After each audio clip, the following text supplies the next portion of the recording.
नमस्कार, मैं हूं अंजलि और आप देख रहे हैं आरपीएस समाचार। तो चलिए शुरुआत करते हैं आज की बड़ी खबर से। कल है गंगा दशहरा। आपको बता दें, गंगा दशहरा का पर्व आखिर क्यों मनाया जाता है, कैसे राजा भागीरथ की तपस्या से धरती पर अवतरित हुई मां गंगा।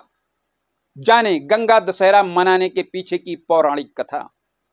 हर साल ज्येष्ठ मास के शुक्ल पक्ष की 10वीं तिथि को गंगा दशहरा का त्योहार मनाया जाता है। इस वर्ष यानी 2022 में कल 9 जून गुरुवार के दिन गंगा दशहरा पड़ रहा है। इस तिथि को गंगा अवतरण तिथि के नाम से भी जाना जाता है, क्योंकि धार्मिक मान्यताओं के अनुसार इसी दिन मां गंगा पहली बार पृथ्वी पर अवतरित हुई थी। इस मोक्षदायिनी और पाप नाशनी तिथि को गंगा दशहरा क्यों मानते हैं, इसके पीछे एक पौराणिक कथा है। मान्यता है कि राजा भागीरथ की तपस्या के परिणाम स्वरूप मां गंगा ने अपना कदम पहली बार धरती पर रखा था। तो आइए जानते हैं गंगा दशहरे की पूरी कथा। पौराणिक कथा के अनुसार अयोध्या में भगवान श्री राम के पूर्वज माने जाने वाले एक राजा भागीरथ हुआ करते थे। राजा भागीरथ को अपने पूर्वजों को मुक्ति प्रदान करने के लिए गंगा के जल में तर्पण करना था, लेकिन उस वक्त गंगा माता केवल स्वर्ग में ही निवास करती थी। गंगा माता को धरती पर लाने के लिए राजा भागीरथ के पिताजी और उनके दादाजी ने भी खूब तपस्या की, लेकिन वे सफल नहीं हो पाए।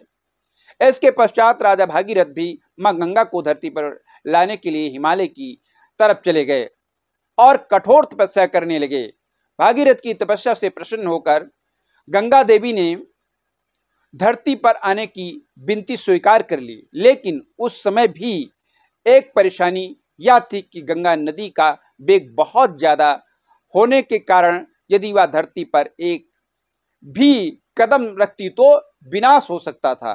राजा भागीरथ को जब इस बात का पता चला कि भगवान शिव ही केवल गंगा के वेग को संभाल सकते हैं, तो फिर वह भोलेनाथ की तपस्या में लीन हो गए। 1 साल बीत गया और राजा भागीरथ एक पैर के अंगूठे के सहारे खड़े होकर ही भगवान शिव की तपस्या करते रहे।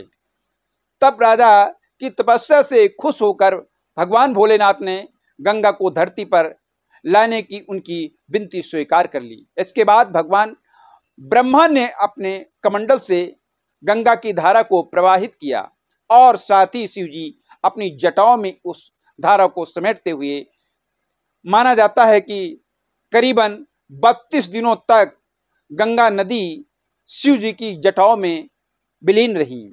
इसके बाद ज्येष्ठ मास के शुक्ल पक्ष की 10वीं तिथि को भोलेनाथ ने अपनी जटाएं खोली, तब जाकर गंगा नदी पहली बार पृथ्वी पर अवतरित हुई।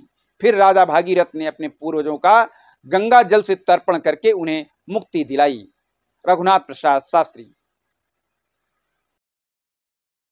खबरों में अब तक लिए बस इतना ही। मिलते हैं फिर ऐसी ही बड़ी खबर के साथ।